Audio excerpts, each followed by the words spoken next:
Boy, it's a beautiful day today. It's not too hot, it's not too cold, it's perfect weather. I do have a storm directly ahead of me, but I'm not worried about that. I don't see any lightning, I don't hear any thunder, so we should be good there. But what I've been working on for the past couple days is just another traditional arrow. You can see we have it here. It's actually a two-piece arrow. We have a removable foreshaft up front. And the foreshaft right now is tipped with a shark's tooth. And of course it's wrapped in animal sinew. I just glued on the feathers, so I gotta let this thing dry and cure. Usually it takes about a day and a half for it to completely dry out. And then I'll remove the white thread around the fletching. But it's just a tri-fletch pattern. Again, wrapped in animal tendons. The total length of this arrow is 26 inches, so it's for a shorter draw bow. It's nice and straight though. You can see that. We did some heat corrections to the shaft as well as the foreshaft. But what I want to do is, with every single arrow that I make, whether it's a replicated arrow or it's a arrow that I intend on hunting with, is I make additional foreshafts for it.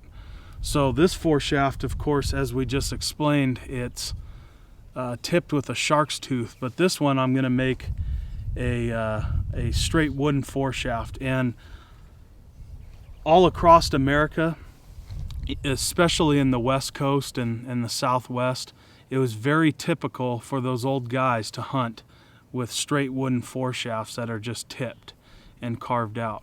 So that's what we're going to do today.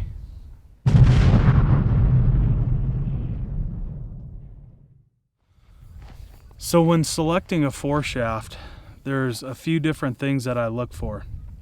The first thing and most important thing is a hard piece of wood.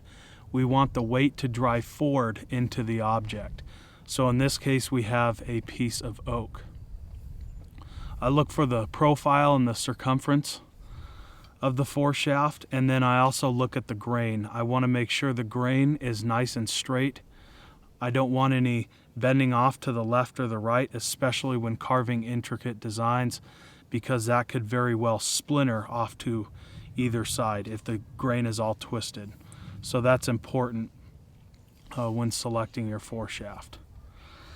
And grain is really important with any archery equipment, whether it's a foreshaft, an arrow shaft, or a bow. You want nice straight grain. We have a few different tools that I'm going to use to help me with this project. I have a piece of 80 grit sandpaper, and then I'm also going to use my LT Wright GNS knife.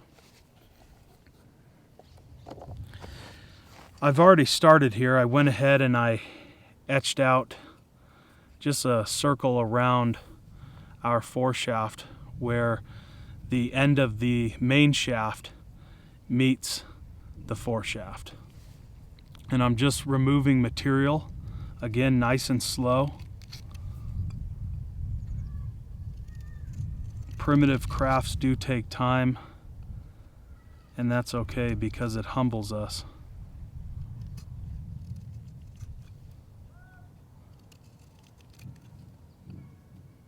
But again, I'm just removing material right around that etching. And then if I need to remove more material, I can kind of choke up on the knife and just slowly remove it.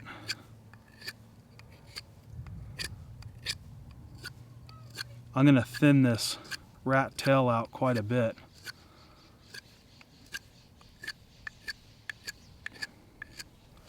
You can see how wide we are still here.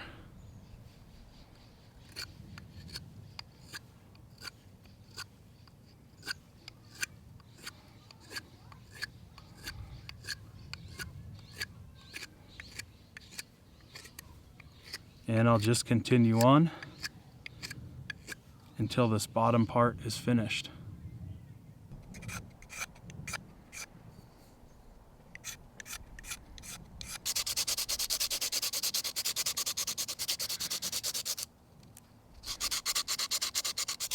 So as you can see, the rat tail part of this foreshaft is complete.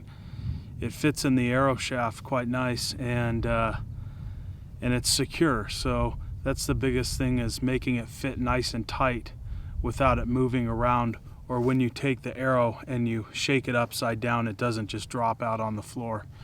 You want it to be snug.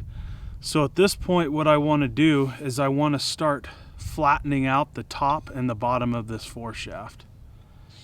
And again, I'm going to start slowly removing material.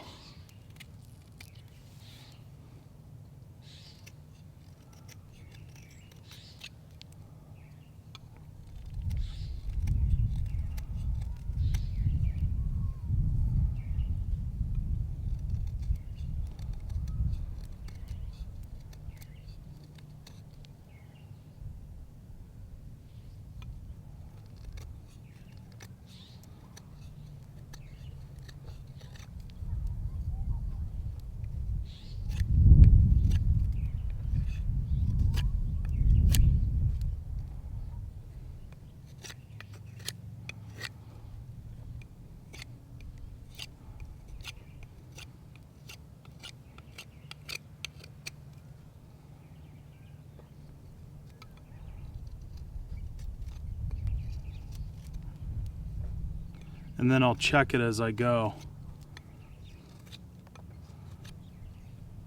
So I'll make sure everything's flat, so you can see that it's nice and flat. I'll flip it around and I'll do the same thing on the bottom until I get the profile I desire. Okay, so I'm looking at this thing from the top, the bottom, the sides. It's nice and symmetrical. It feels really smooth since we scraped some material off. And you know, I'm just looking at this thing, and I thought at first I was going to taper this into a point and just have this a straight wooden foreshaft, but I think I can get away with another shark's tooth. So what I'll do is I'll mount this little guy right on the top here, and I'll just file in a groove. From there, we'll start getting into a bit more carving towards the bottom of this foreshaft. But again, first I want to carve in a slot and maybe taper this in just a tad bit up top with a file. Alright, so what I'm doing now is just carving in a series of grooves. And that's really going to make this foreshaft even deadlier than it is right now. What we did is took this thing down to a 400 grit sandpaper. So it is nice and smooth. I tapered it up towards the top, and that's going to help with penetration.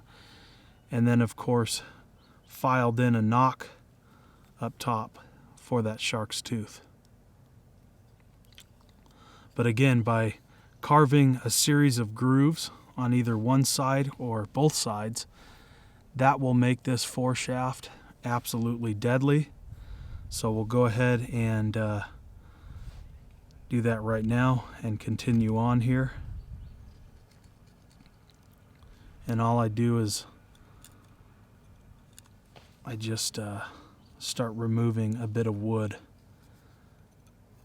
on each side.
Well, this is probably the most indecisive arrow that I've ever made.